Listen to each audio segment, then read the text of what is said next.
Amy, let me tell you about a magical place that is so exactly designed to be enclosed space, year-round fun for the whole family that I bet you already know what I'm going to say before I even say the name. Let's say it together on 3. 1, 2, 3.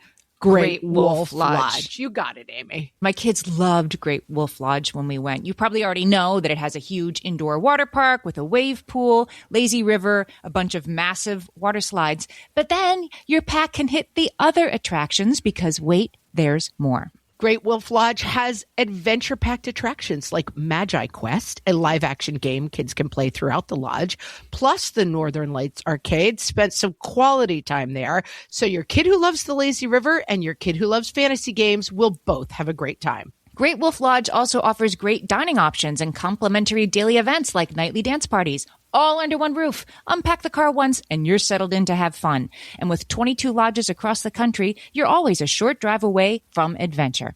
We've both had such great times at Great Wolf Lodge, so bring your pack together at a lodge near you. Learn more at greatwolf.com and strengthen the pack. Hello and welcome to What Fresh Hell, Laughing in the Face of Motherhood. This is Margaret, and today I am talking to Amy Palanjian. Amy is the creator of YummyToddlerFood.com, author of the New York Times best-selling book Dinnertime SOS, and mama to her 3 kids. Welcome, Amy. Hi, thanks for having me. I loved this book. I will give our listeners a behind the scenes. As interviewers, we get a PDF of the book, and I loved this book. I don't even have toddlers, and I went and I ordered it from Amazon, my own copy last night. So that is a big compliment to this book because I was like, I can't have it on PDF. I have to have it to open and look through. What I love about this book is that it's a cookbook fundamentally, but really it's about how we approach food with our children, which is so hard and complicated. It is something I carry. My kids are now tweens and teens, and I feel like this is an area that haunts me. I failed. I didn't do a good job with food. I messed it up. My kids never ate sweet potato tacos. They just ate chicken nuggets. You know, I panic about this. Why is food so loaded for us and the way we feed our kids? So the thing that you just explained there is like a perfect example of how we use what our kids will and won't eat and what they like and don't like as a measure of our success as a parent. Correct. And that is not actually how you know if you're successful as a parent. And it's like the wrong set of criteria. And there's so much cultural pressure to have kids that eat like kale and roasted broccoli and smashed Brussels sprouts and like all of this stuff that none of us ate as we were kids. And we're also bombarded with images like every time we go anywhere on the internet of food that is like taken out of context. And so it sets us up to fail, frankly, because we're not seeing the reality of what it's like to feed a family or what it feels like to be part of a meal. And like both of those things matter a lot. So I tried in the cookbook, most of all, to give everyone like a giant permission slip to take a breath and to know that, like, honestly, the food is very minimally important when we're looking at the bigger picture of our relationship with our kids and our kids' relationship with food as they grow. It is like a vehicle, but it's not the most important thing. The book captures that, I feel like, so well. And I mean, I come to cookbooks for families and kids with a very gimlet eye, because I feel like when I had those cookbooks, it was like, next recipe will be kale taco. I'm like, literally, this is useless to me. And I love, you say in the book, I will never tell you that my kids eat everything I make, because they don't. And that's actually not ever my goal. My goal is to make meals that are happy, i.e., as few tears as possible, and satisfying, where we can connect and catch up and fill our bellies. Yeah. It's so simple, but like, what a revolutionary idea that is, I feel. I know. It's a very different way to approach feeding a family than what we typically hear. And it's so straightforward. It's not like I've like reinvented something. It is like someone the other day was like, "You're the most pragmatic creator I follow." And I was like, that is like the best compliment. I'm like, I like being Why is that so revolutionary, though, to say, like, food is hard, we're going to try, here's some ideas, but it felt like such a breath of, like, relief to me, the idea that this is not some test. And I mean, I know, and it's funny because in every other aspect of my parenting, I'm extremely resistant to like the Instagramification of parenthood. But for some reason around food, I see one picture of like a bunch of kids sitting around a table, all eating happily. And it's foods that my kids wouldn't eat. And I'm just like, well, that's it. Right. It stabs me in the heart. Well, and like that was like 3 seconds that may or may not have been real. And like you're just putting all of the judgment on yourself. Yeah, yeah. And there are a lot of pictures in the book, and kids, these are your kids, and they are eating. But there's something it looks like a real group of people. Like it looks like a real family. It doesn't look like 86 set designers came in and... You know, what's interesting? We originally were supposed to do that part of the shoot in a studio. And I was like, we need to do this in my house. It's not going to look right if it's in a studio. And my publisher was like, well, we can control a studio a lot more. And then, so I was like, all right, like they wouldn't agree to have it in my house. And then we had to cancel the shoot because one of my kids got sick, and we wound up doing it in my house. And I was like, thank you, universe, because it feels right. Because it's exactly right. It looks like real people. It looks like maybe there's a kid who is, not eating everything. It just looks like real, like reality. And I do think, food is just so deep. And we've talked a lot about our own relationships with food on the podcast and trying to kind of break some cycles about that. Another thing you say in the book that really resonated with me is how you talk about food and not using terms like healthy food, just using the name of food. So like a cookie isn't bad and broccoli isn't good. And that again seems like, okay, what are you, from Mars? This is crazy talk, like how could we just talk about food as food? Yeah, so I try to be honest and truthful with my kids. And as soon as you start getting into labeling something as healthy or not healthy, like kids are very straightforward and they want to know, well, like why? And once you start having to explain something like that to a small child, you realize just how much you're kind of making it up, because a lot of it winds up not being true. So I just have found, because I did that in the beginning, and then I was like, I feel like I'm spending my life trying to talk this small person using logic, like into something. And that is not the way that a small child comes to a meal. They come to a meal like wanting it to look appealing and wanting it to taste good. We're never going to like convince them to eat a certain way based on like the amount of vitamin C or vitamin A or fiber in it. Like, like adults can't be convinced to eat certain ways based on nutrition. Like it still has to taste really good. So I just found that I was like winding up, like tripping over my own words. And so I just stopped. And I just have like adopted this thing where we literally just call the food what it is. And the kids over time see us eating different foods at different times.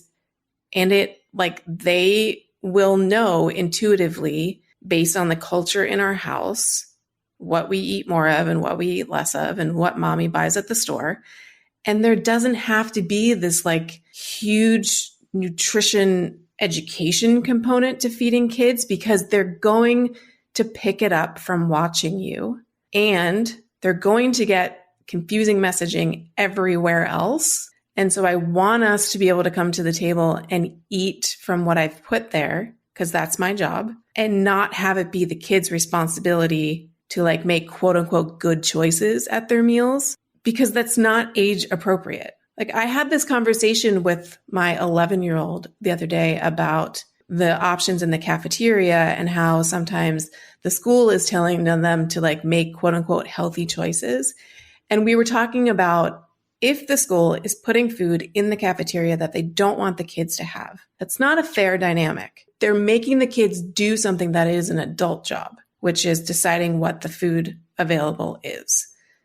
So I just want, as much as possible, to simplify this for my kids when they're with me and just have the meals be like more fun than that dynamic is. Maybe it's fun for some people. I do not find that fun.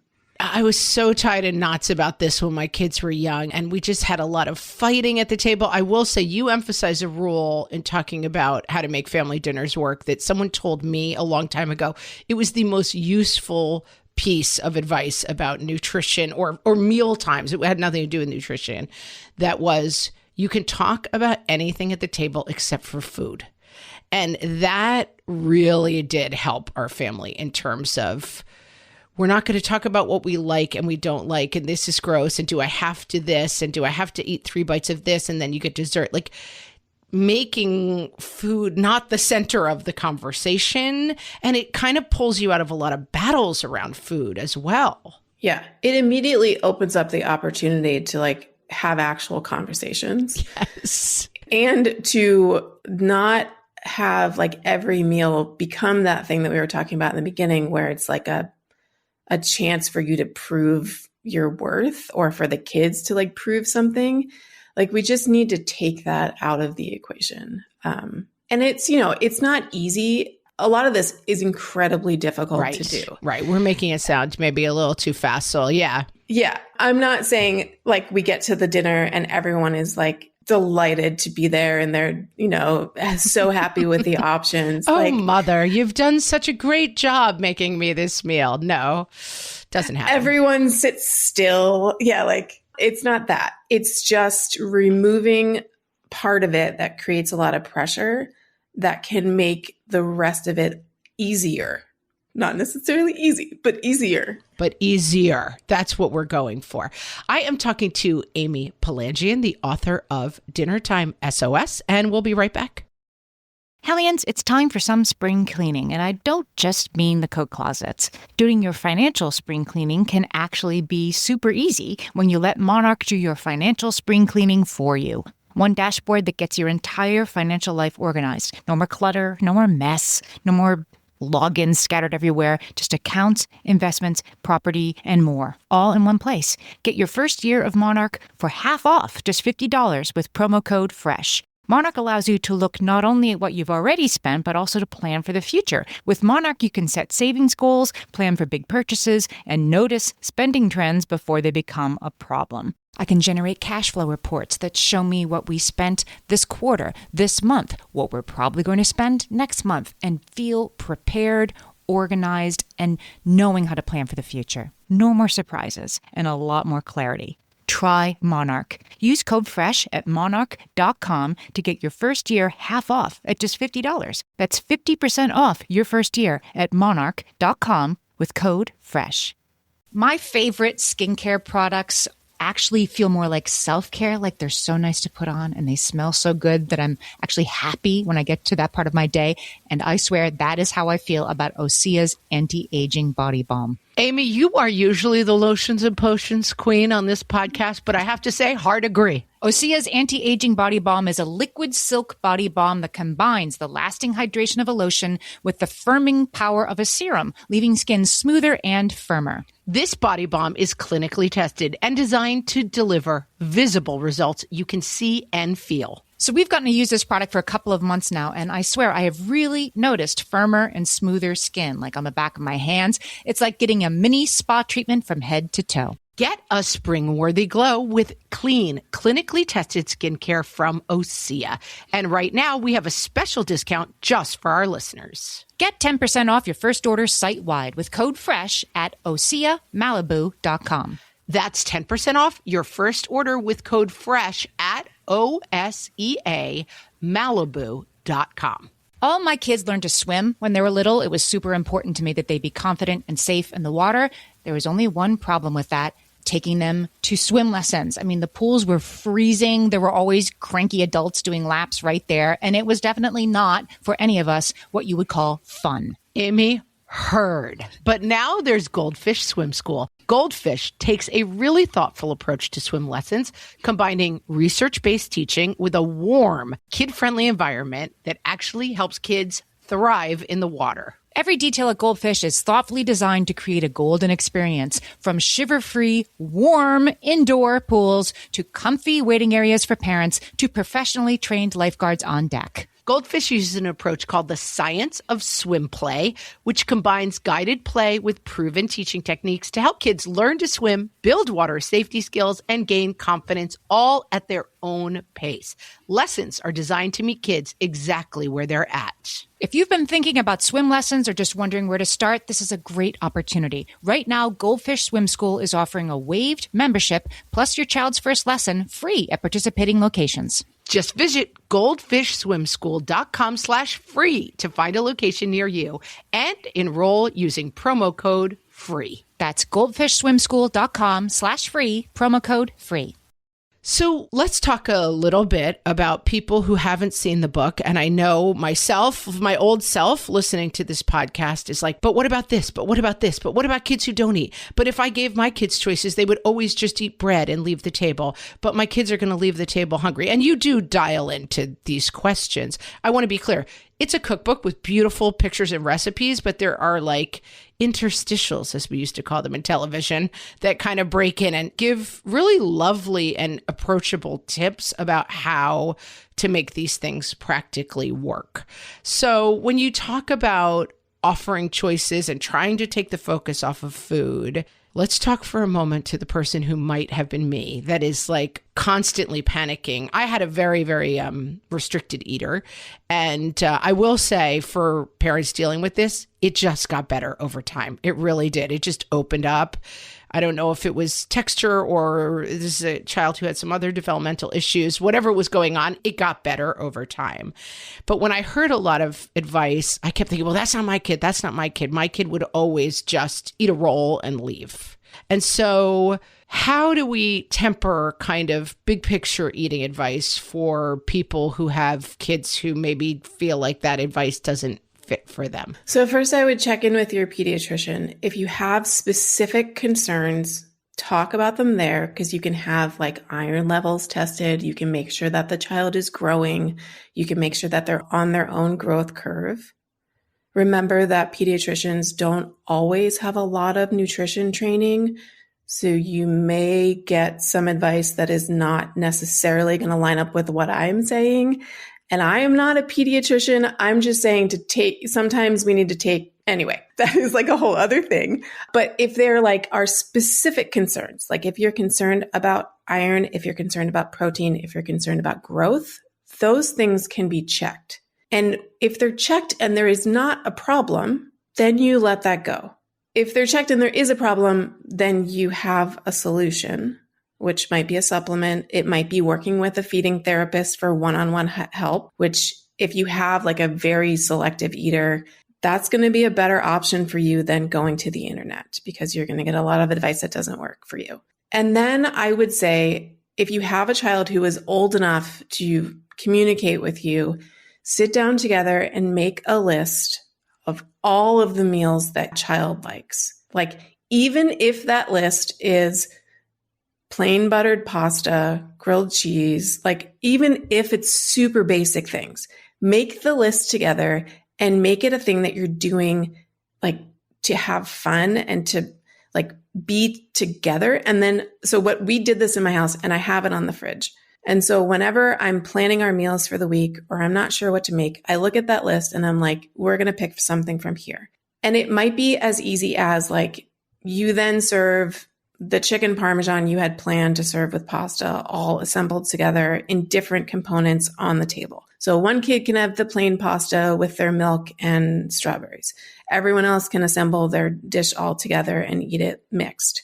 Like, I think the idea, we have to get rid of this idea that we're catering to kids if we're adjusting meals to meet them where they are, because everyone is an individual, and it's not really fair to expect everyone in our families to like food the same way. Like, that we're just so different.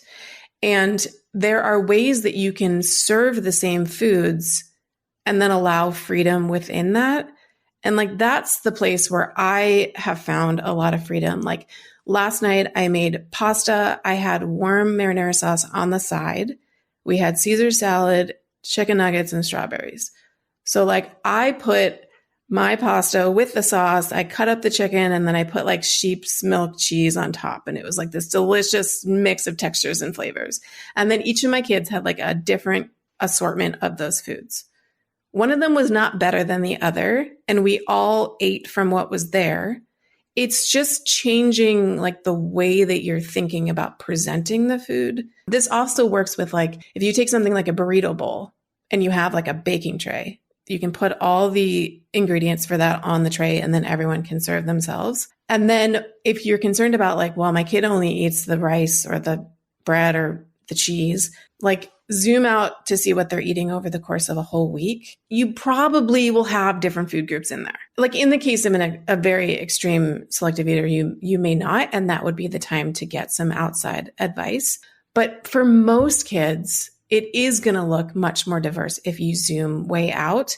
And then remember, like, especially for toddlers, they will go through phases where they want like only berries or only cheese or only chicken nuggets or only like pasta with pesto or some specific thing. And they don't eat the way that like the My Plate and like all of the diagrams about food, like people just don't eat that way. And just knowing that like, he's really in his blueberry phase and we're going to like lean into this until there are no more. And then he'll find like, I think that can also be freeing just to be like, well, this is normal. Like this is where he is and he loves this food and isn't that great? And as you said, I think if you listen to this podcast and don't know I'm not a doctor, we've got bigger problems, but I'm not a doctor either. But right, most kids are getting enough nutrition, like they're growing. It's generally okay. And I think that idea, there's some beautiful recipe ideas in the book that allow for like these kind of choices. And it makes me think of Thanksgivings throughout my history as a mom with my kids. So like, we have been having Thanksgiving for 15. I have a 15-year-old, 15 Thanksgivings. And all of them started with a roll. Yeah. And then a roll and a little bit of turkey. And then like, oh, what is that stuffing? It kind of smells good. Now I have a kid who's like insane for Thanksgiving stuffing. I make it like once a month at home.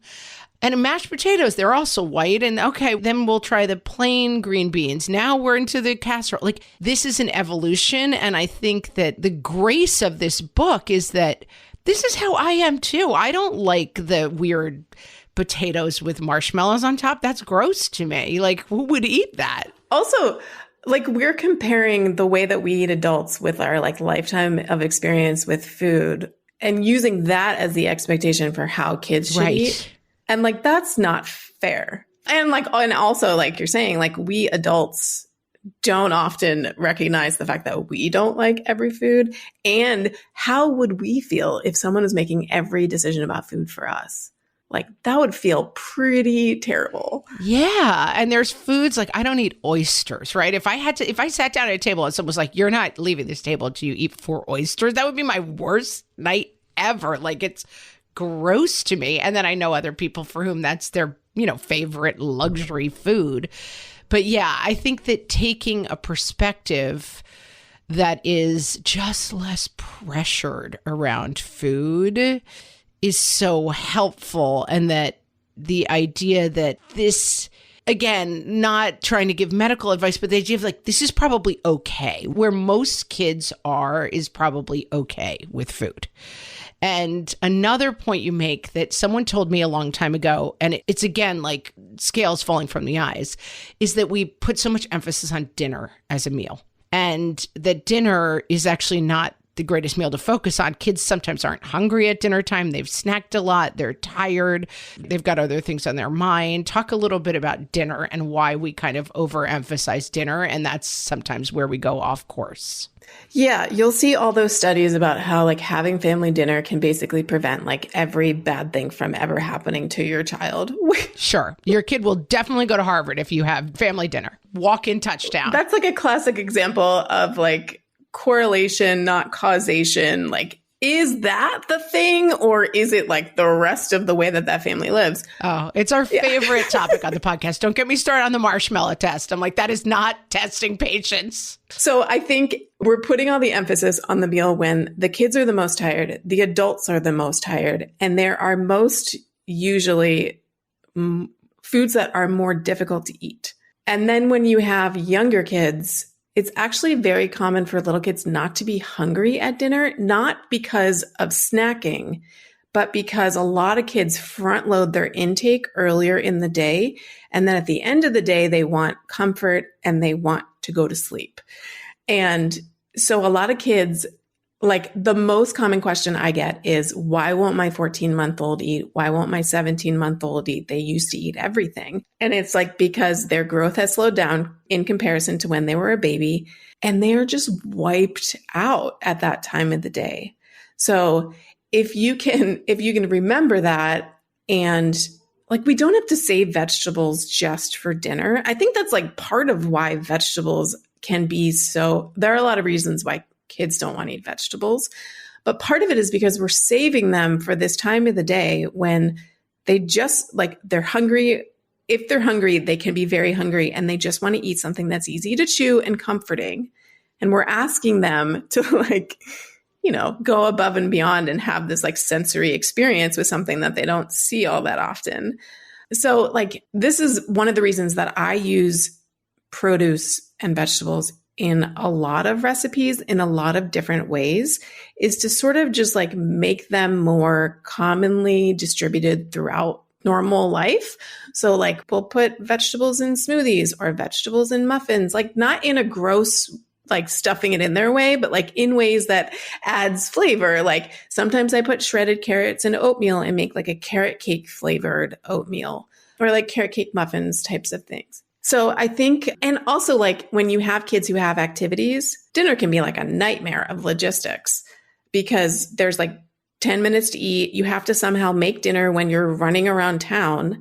So I think like if you have the opportunity to sit with your kids during breakfast or stand and lean on the counter while they eat their breakfast, it's the connection is the thing that those studies are picking up.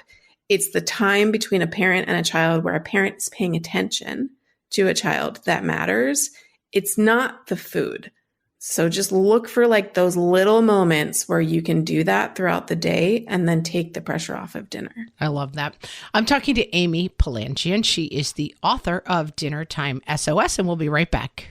Amy, when I'm having a good hair day, it usually makes my whole day better. And that's why on every day, I'm taking Nutrafol. Nutrafol is the #1 dermatologist-recommended hair growth supplement brand, and it's the #1 hair growth supplement brand personally used by dermatologists. Nutrafol's hair growth supplements are peer-reviewed, NSF certified for sport, and clinically tested. Nutrafol offers multiple formulas for men and women, tailored to different life stages and lifestyle factors, so you get support that's actually right for you.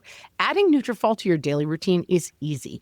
Order online, no prescription needed, with automated deliveries and free shipping to keep you on track. Let your hair be one less thing to worry about. See visibly thicker, stronger, faster-growing hair in 3 to 6 months with Nutrafol. For a limited time, Nutrafol is offering our listeners $10 off your first month subscription and free shipping when you visit Nutrafol.com and enter promo code LAUGHING. That's Nutrafol.com, spelled Nutrafol.com, promo code LAUGHING. You know that thing where you get an amazing pair of shoes at a really great price and want to tell everyone about it? Yeah, so do we.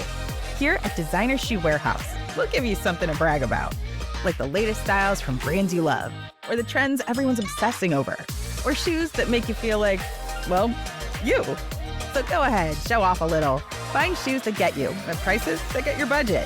Head to your DSW store or DSW.com today. DSW, let us surprise you. Hey there, I'm Kendra Adachi, and my show, The Lazy Genius Podcast, helps you be a genius about the things that matter and lazy about the things that don't, and you get to decide what matters. I'm not here to tell you what to do. I'm here to give you a new way to see. Episodes of the Lazy Genius Podcast are full of compassionate time management tips and permission slips to do what makes sense for you. New episodes drop every Monday. Follow and listen to the Lazy Genius podcast on the free Odyssey app or wherever you get your podcasts. Let's talk about, I think another thing I loved about this book is that you acknowledge that making dinner is hard and it's not for everybody. I mean, there are people it's kind of ridiculous how we have this idea that like I got married quite late. I was in my late 30s and I had, lived by myself and eaten what I wanted and, eaten a lot of taken food. And suddenly I was like, okay, it's new me where I want to make dinner every night for 5 people. And oddly, it took me like 10 years to realize that was not true, that I don't like cooking and it's not a creative outlet for me. It's not interesting to me. I love to eat, but the things I like to eat are complicated. I'd rather get taken every day. I mean, but I can't afford to do that for 5 people. And so some of the book is about keeping it simpler, not just simpler so that we're not like giving bad food messages to kids, but keeping it simpler for ourselves as well. I was just going to say, there's like, when I was talking to my editor about the types of ingredients I was going to use, I was like, so I'm just giving you a heads up. There's going to be like frozen everything or like pre-chopped everything. And she was like, oh, okay. Like, because that's not like super common, but nobody wants to be chopping onions like on a Tuesday night. Yeah. I just think that, the idea that you're gonna, and I will say we had a night this weekend. My kids have completely discovered dumplings, Chinese dumplings. And I had a long time ago taken a dumpling cooking class and we made dumplings this weekend together. I mean, together I did 90% of the work and they complained a lot, but that kind of cooking I can do once a month. Like it's dumpling night, or it's like, let's lay out a bunch of ingredients and make your own tacos. I'm not doing that on a Tuesday. I have a job. I teach at night. Like I don't have it in me. I need like chicken tender tacos. That's what I need, like, okay, it's a little bit more than just a chicken tender on a plate, but it's not 4 hours of dumpling making. Not that much more. Right. I think I got a message from someone this morning that was like, I have my first kid. I don't know how you do it. How do you cook every day? And I was like, well, first of all, this is my full-time job. And second of all, you don't have to. Like, it does not have to be all or nothing. It does not have to be everything from scratch or only Chick-fil-A. Like, we can have like variations based on where we are. So I often will make like one thing from scratch. Like I have a chicken meatball recipe that I love. That's not in the book because it was too messy. Like the process, I was like, I'm not going to tell anyone to put their hands in raw meat. Like, so I will often make that and then serve it with things that are like, don't require that same level of cooking. Or like the example I gave of the dinner we had last night. It was a Caesar salad from a salad kit bag. It was chicken nuggets from the freezer and marinara sauce from a jar. And like I quote unquote cooked it all, but I wasn't like, making every single thing. And so I think just giving ourselves the permission to take the shortcuts, and we don't have to feel guilty about it. Like those exist because smart people in food marketing and packaging figured out how to sell it to us at the store. And I'm like, sign me up. Like, I bought frozen diced onions at the store the other day. And I was like, you know what? Like this seems like one of those things that one should not have to buy. But if onions are the thing that is preventing me from making a recipe that I know will taste better with onions, like buy the thing that makes it easier. I often say that if you're thinking about a meal that you want to make for your family and there is a step that in your head you don't want to do, look for the thing that is going to do it for you. And at the end of the day, like it might be a little bit more expensive. Like it might cost you an extra $1. But if that means that none of the other ingredients you bought for that meal go to waste, if that means you actually make the thing versus going and getting takeout, like that is going to be worth it. And then you get to the table with a better attitude because you didn't hate what it took to get there. Like that really matters. And like, we just don't pay enough attention to that part. Exactly. And you do some meal planning. I mean, we have a runner on the podcast about like, I never want to hear the term meal prep again. Like the idea that like, Oh, it's really fun. You spend your whole Sunday. It's not fun. Dicing chicken breasts. Like, what, in what world is that ever? And again, it was kind of this thing in my head of like, this is what moms do. Like, I went from being a regular person to a mom. And so now I guess I spend my Sundays cutting up meat pieces and putting them in glass contain. Like, no, I don't, never again. I don't want to hear about meal prep. Like making jars of stuff.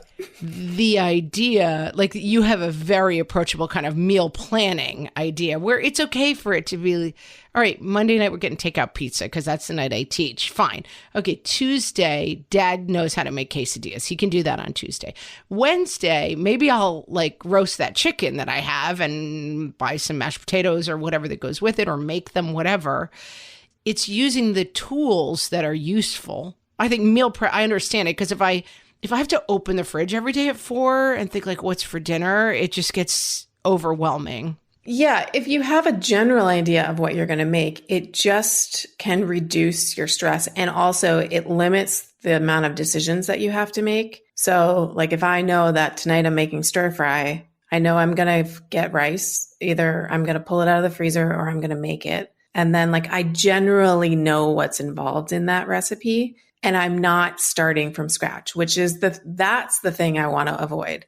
I don't feel the need to be able to like open my fridge and have like all of the vegetables chopped perfectly ready to go in the thing. But I want to know what the plan is because I'm going to get home at 5:15 with a 4-year-old who would happily eat Z-bars for dinner. And so I need to be able to like get into gear so that dinner is underway fast enough to hit his hunger period. So I just have like general categories and I sort of basically know what's for dinner. And we don't stray like too much from the things that I know my kids like.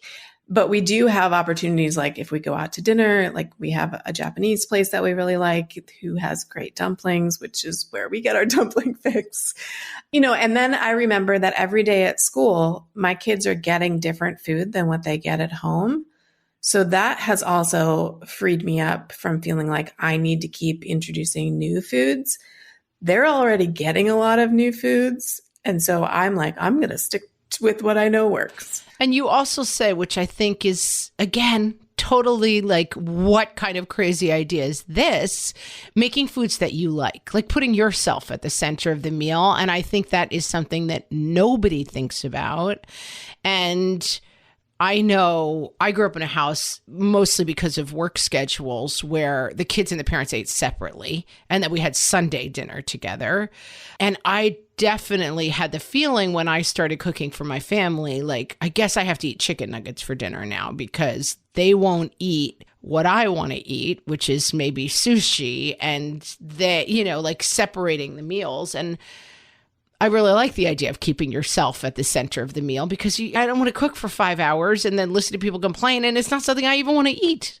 Right. Yeah. Because and also if the kids are so unpredictable that they may not want to eat what you think they're going to eat anyway. So you might as well get a good dinner out of it, which is overly simplifying the situation. But I do think that you can have more internal motivation to cook if you are going to enjoy the thing that you're making. And especially as moms, we so often put ourselves last. We're the last to the table. We're the last to get to sit down. We're the last ones whose needs are prioritized. This is such a simple way to put yourself back into the needs of your family and make it be a little visible. Yes, I know that this is not your favorite dinner, but I really love this. So we're going to have this tonight. And tomorrow we're going to make this other thing that you love. That is really important for kids to hear and to see. So that is something that it is not, I still find it very difficult to always feed myself in the midst of, life with children. But putting my preferences into our meal plan is something that is easier, has gotten easier over the course of time. And also the other thing I would say about the comment you said about sushi, something that I think that we do is that we sort of take away the opportunities for our kids with foods that we think they're not going to like preemptively. My middle daughter would eat sushi every day of her life if she could. And that is not something that I would have known had we not simply ordered like cucumber rolls for her at one point when she was 3. We went to a family brunch the other day. One of the people who was there was like, what are the kids going to eat? Like, and I was like, there's fruit, there's muffins, there's other stuff. It'll be fine. 2 of the kids ate this like sausage, potato, egg casserole dish that like I wasn't crazy about. And they were like, this is the best thing I've ever had. Like, I would not have expected that. But since no one said anything to them to precondition them to not like it, they tried. Like, I think we need to sort of just like quiet our views on what everyone is going to like. You know, that's not to minimize the difficulty of feeding kids again, but that is, I do think that that sometimes happens. Yeah. And it's adult food. It's the food labeling. And I think that's right. That just let it be food. Just let it be a meal. Just let it be family time and take the emphasis off of the food. I loved this book. I'm getting copies for holiday time and handing them out because this is the book I really wish I had when my kids were little.